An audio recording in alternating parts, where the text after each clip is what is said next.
Well, I have to congratulate our Prime Minister, Mr. Anthony Albanese, for he has made the Guinness Book of Records with this speech he gave on the very same day that Labor said they were pulling their mis- and disinformation bill.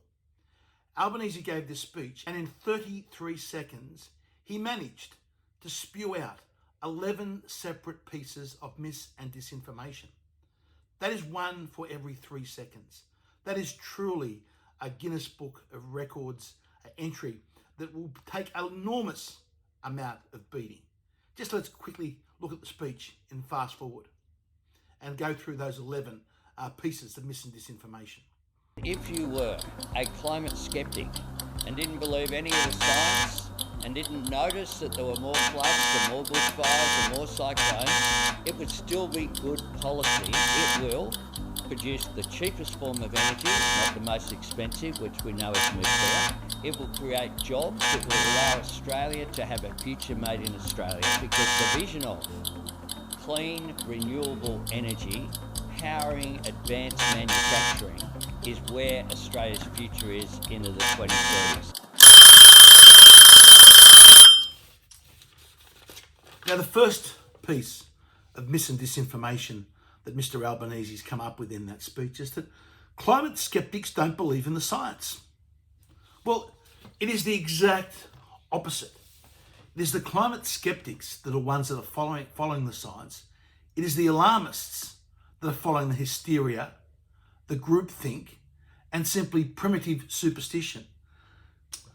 As an example, just have a look at the words of the recent 2022 Nobel laureate for physics, Dr. John F. Clouster, what he said about the climate change. I quote directly from the Nobel Prize winner. The popular narrative about climate change reflects a dangerous corruption of the science that threatens the world's economies and the well-being of billions of people. Misguided climate science has metastasized into massive shock journalistic pseudoscience.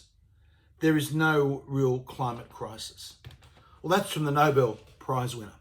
If Mr. Albanese also wants to go and help with the science, perhaps he'd do best to take a look at Professor Ian Plimer, an emeritus Professor Ian Plimer's recent book, which is titled Climate Change, The Facts 2025.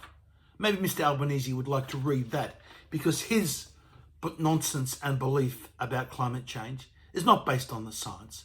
It's based on superstition and prejudice. Now, his second piece of misinformation was that there are more floods.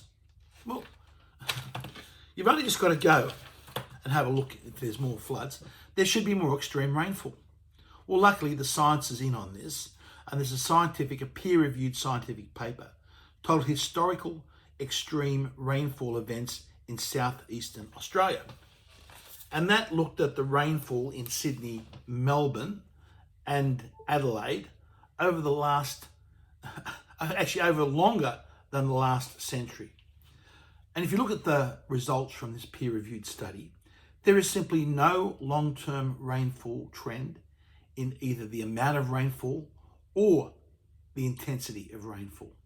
In fact, if you look at it, Sydney's wettest year was actually 1950, right? Over 70 years ago.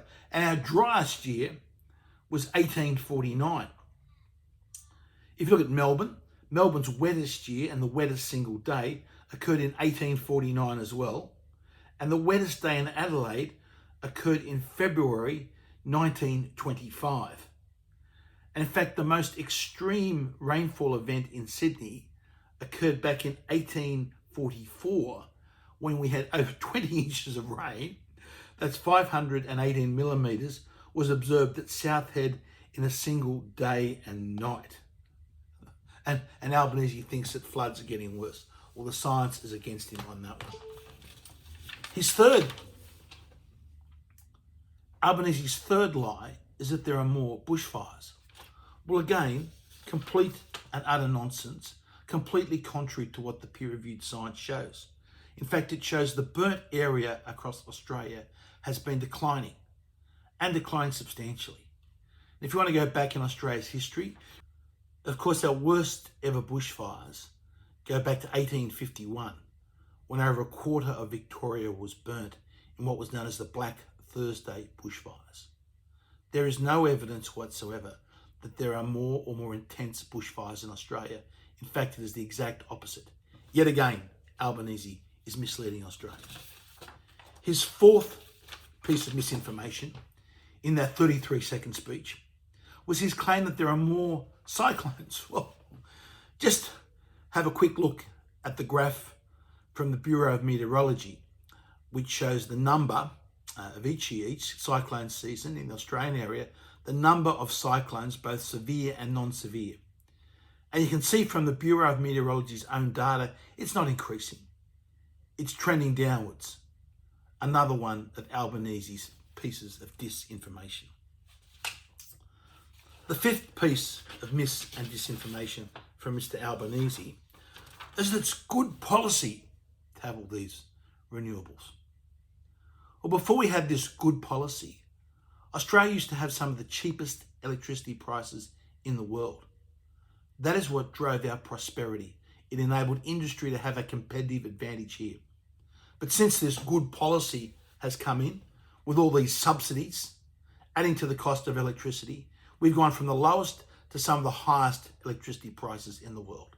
And of course, the state of South Australia, the renewable capitals of the nation, has the highest electricity prices of any state. The evidence is clear. The more renewables you put into the grid, the more expensive your electricity prices get. Anyone that thinks this is good policy is clearly off with the pixies. Now, his sixth piece of misinformation was that renewables are the cheapest form of energy. Well, firstly, if that's the case, why do they need subsidised? Why are all these subsidies, billions of dollars of subsidies every year, need to be handed to solar and wind if they're truly the cheapest form of energy? But of course, that statement is just a misleading nonsense. When you add in all the costs of the additional transmission lines, the costs of backing it up, and not just for 1 or 2 hours, but backing up intermittent generation for the worst possible circumstances is what you need to back it up for. The cost of solar and wind is extraordinarily the highest. As this study here from the Bank of America recently shows, that solar and wind, when you put all the costs in, are the most expensive form of electricity generation, not the cheapest. Again, Albanese is lying.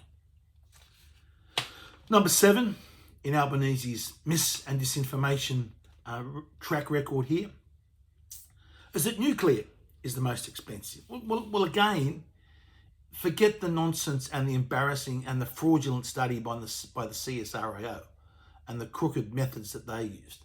Again, the study from the Bank of America shows that nuclear is not the most expensive source of electricity.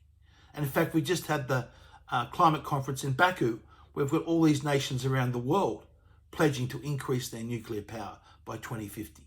They wouldn't be doing that if nuclear was the most expensive form of energy. Yes, it has high upfront costs, but when you average those costs out over the life of the nuclear plant, it is clearly cheaper than solar and wind. The 8th one of Albanese's mis and disinformation 11 in 33 seconds was that all these subsidies will create jobs. Our electricity generation sector, firstly, is not a job generation sector. It's not a make work sector for jobs. The idea of our electricity generation sector should be to have the least number of jobs in it, creating the lowest possible cost of electricity, so entrepreneurs can use that electricity to create real goods and create real jobs. We've seen from other countries around the world, for every so-called job that you create in constructing renewables, you destroy 2 or more jobs in the real economy because they have to pay for the cost of those jobs. Again, a complete and utter misinformation from Albanese. Number 9, he says Australia's what's the word he used? Future made in Australia. Well, if we keep going down this track of higher and higher electricity prices and more subsidies for all this intermittent generation, the future made in Australia will be women weaving cane baskets on the side of the road, because we simply will not be able to compete with China, that is simply eating our lunch, because we're shipping China our coal, which they are using it in the coal-fired power stations they are building by the hundreds, that we can't use, Australians can't use that same coal here. The future made in Australia is a joke, as it will just lead to unemployment and industries shifting offshore if we continue down Albanese's path. Here's number 10 of Albanese's mis and disinformation, 11 and 33 seconds, is that the future will be clean, the future will be advanced manufacturing in Australia. Just a clueless fool would say that. We're not going to have advanced manufacturing in Australia when our electricity costs are 2 and 3 and 4 times higher than they are in China and the USA. There'll be no advanced manufacturing here in Australia because our electricity costs are already 2 and 3 times higher than the US and China, and they're only going to go higher if we continue to give up our lowest cost of electricity generation, which is coal, and follow Albanese's path. And finally, Albanese said this is Australia's future in the 2030s. Well, it's a bleak future if we head down this path. It'll be one of higher electricity costs. It'll be one where electricity is a luxury good, unaffordable. Heating will be unaffordable to average working class families in the winter. Air conditioning will be a luxury and unaffordable. Electricity costs will just get higher. Our standard of living will continue to decline. This is where Albanese wants to take us. The bloke simply doesn't have any idea. But at least he'll get an entry in the Guinness Book of Records. 11 separate pieces of mis and disinformation in 33 seconds. That's going to take some beating.